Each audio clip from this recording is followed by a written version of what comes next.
Kita masuk di pelajaran hari Jumat, silakan pendeta. Ada kalimat yang menarik di hari Jumat ini.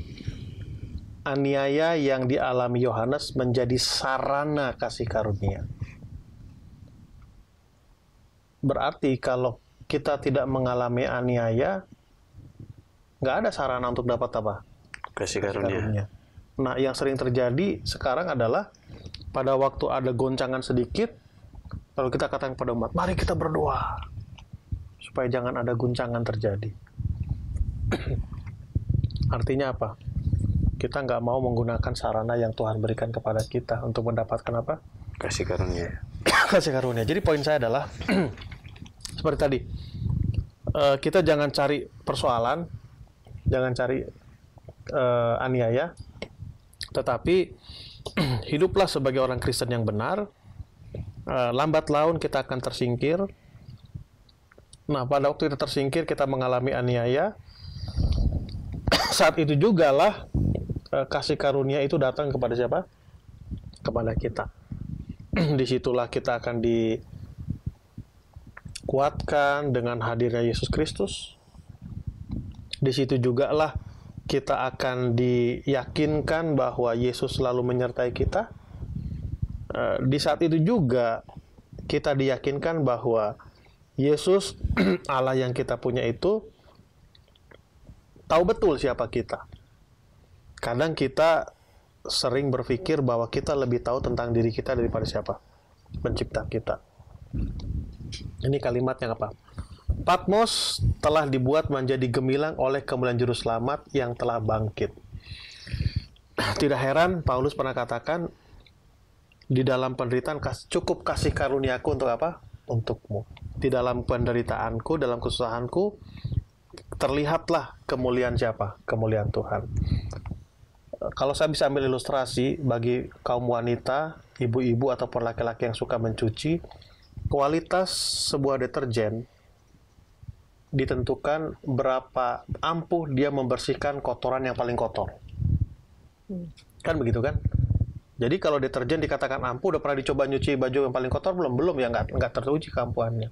Dengan kata lain, pada waktu penderitaan itu datang menghampiri kita, maka di situasi yang sama itulah akan terlihat bagaimana Allah yang kita punya itu.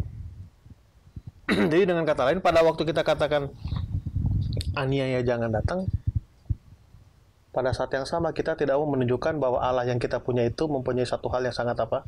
Luar biasa. Tapi yang sering terjadi adalah mari kita berdoa supaya jangan aniaya datang. Bukan berarti saya katakan kita harus berdoa aniaya datang, bukan itu poin saya. Situasi yang terjadi seperti yang kita pelajari minggu lalu, bahwa Yohanes berada di Pulau Patmos oleh karena dia dikatakan penjahat politik. Bukan penjahat umum, tapi penjahat politik ini lebih berbahaya dan paling ditakuti. Tapi Yohanes tidak pernah katakan, Tuhan jangan pernah saya dikatakan sebagai penjahat politik. Tapi yang dia mau adalah temani saya pada waktu mengalami apa? Kesusahan. Yohanes telah memandang Kristus dalam bentuk manusia dengan bekas paku yang akan tetap jadi kemuliaannya di tangan dan kakinya. Kini dia diizinkan kembali untuk memandang Tuhannya yang telah bangkit, yang disalut dengan kemuliaan besar sebatas yang dapat dilihat oleh manusia, namun tetap apa? Saya katakan di minggu lalu bahwa Yohanes sebenarnya sudah pernah lihat Yesus. Kan dia salah satu murid yang disayangi oleh Yesus kan. Dia lihat bagaimana ini lalu terpisah kalau Yesus naik ke sorga. Akhirnya dia apa? Ketemu. Saya tidak tahu berapa banyak di antara teman-teman yang pernah bertemu dengan sahabat lama. Saya pernah mengikuti reuni SD. Kalau nggak salah itu sudah hampir 30 tahun ya. Karena saya tamat kuliah 95, berarti sudah 23 tahun. SD sekitar 29 tahun yang lalu, 30 tahun yang lalu. Ketemu, wah senang. Padahal dulu zaman SD berantem. Ini beda, Yesus ketemu dengan Yohanes dalam suasana yang menyenangkan, ketemu lagi waktu apa? Waktu menderita. Poin saya, saudara, adalah bahwa aniaya adalah sarana agar kasih karunia menjadi bagian siapa? Jadi bagian kita. Jangan pernah doakan lagi supaya aniaya itu tidak datang. Tapi kuatkanlah kami pada waktu penganiayaan itu datang. Karena kan sudah diamarkan di 7 jemaat ini. Apalagi kita yakini minggu depan kita pelajari bahwa kita berada di jemaat Laodikia. Ya kan? Itu situasi yang terjadi. Kadang kita coba merubah situasi itu tidak terjadi kan? Nggak bisa, karena itu sudah dinubuatkan. Yang perlu kita benahi adalah diri kita. Agar kita bisa lolos dari situasi itu, lalu kita bisa mendapatkan kasih karunia yang Tuhan sudah siapkan buat kita. Oke, kesimpulan pendeta. Oke, kesimpulan tetap di hari Jumat di alinea yang kedua. Penampakan Kristus kepada Yohanes haruslah menjadi bukti kepada semua umat percaya dan yang belum percaya bahwa kita mempunyai Kristus yang telah bangkit.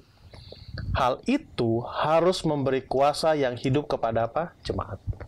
Jadi dengan datangnya Yesus bertemu dengan Yohanes di Pulau Patmos, My Killing Island, pulau yang akan membunuh saya, meyakinkan bahwa Yesus yang sudah mati, sudah bangkit, sudah naik ke sorga, dan dia datang pribadi kepada Yohanes, Yesus yang sama juga akan datang kepada semua umat yang percaya kepada siapa? Kepada itulah yang harusnya membangkitkan semangat kita. Oke, terima kasih Pendeta David, Pendeta Viko, dan Pendeta Robert. Saudara-saudara, jika Anda merasa saat ini sudah meninggalkan kasih yang mula-mula, ingatlah kembali bagaimana pengalaman pribadi Anda bertemu dengan Kristus. Dan biarlah api iman kita terus menyala, bukan hanya sekedar menyala, tapi juga semakin berkobar-kobar sebagaimana seharusnya. Kita akan bertemu di pelajaran selanjutnya. Tuhan Yesus memberkati.